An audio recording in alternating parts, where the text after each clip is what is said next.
La foule, elle suit Jésus pour les miracles et par intérêt personnel et non parce qu'elle veut connaître sincèrement Jésus comme les véritables disciples. La foule, elle suit Jésus pour les miracles. La Bible dit quoi dans le livre de Jean au chapitre 6 au verset 2? Une grande foule le suivait parce qu'elle voyait les miracles qu'il opérait sur les malades. Jésus monta sur la montagne et là, il s'assit avec ses disciples. Ayant levé les yeux et voyant qu'une grande foule venait à lui, Jésus dit à Philippe, où achèterons-nous des pains pour que ces gens aient à manger? Jésus même n'a pas de problème à vous donner à manger quand vous en voulez, quand vous avez faim. Mais ce n'est pas parce qu'il vous donne à manger que ça veut dire qu'il est d'accord avec vos vies. Donc, nous, quand on vient à l'église ou quand on regarde les œuvres que le Seigneur a accomplies au travers de ses serviteurs, on est admiratif. Wow, t'as vu?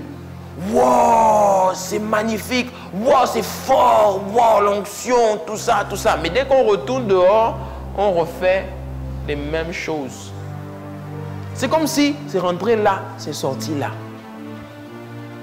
Voici des choses qui caractérisent les gens de la foule. Et tu peux être dans l'église comme ça pendant des années, hein, mais ne jamais changer ta vie. Moi, je vois plein de gens comme ça. Ils sont dans l'église, ils viennent chaque dimanche à l'église. Ils se comportent comme des chrétiens. Tu sais, hein, si je suis ivoirien, tant que je n'ai pas parlé avec l'accent ivoirien, tu ne sauras pas que je suis ivoirien. Il y a des gens qui sont là à côté de toi, ils disent Alléluia, gloire à Dieu. Ils sont comme ça en train d'adorer tout ça.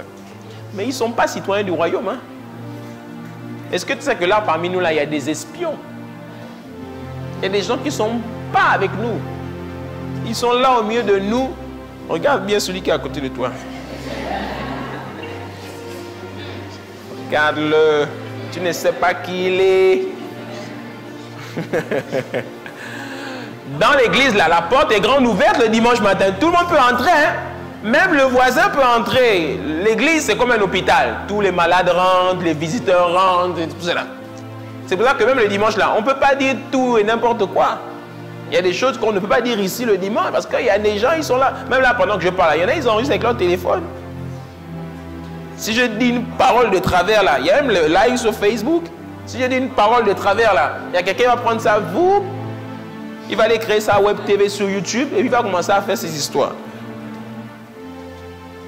Donc, Jésus-Christ était prudent. Et devant la foule, ben, il parlait d'une certaine manière. Parce qu'il ne pouvait pas tout dire. On ne jette pas les perles au pourceau. Ce n'est pas toi le pourceau. Amen. Elle suit Jésus pour les miracles. Elle suit Jésus pour le pain. Elle a faim.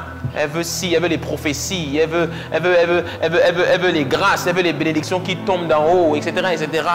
Après, quand elle est rassasiée, elle s'en va.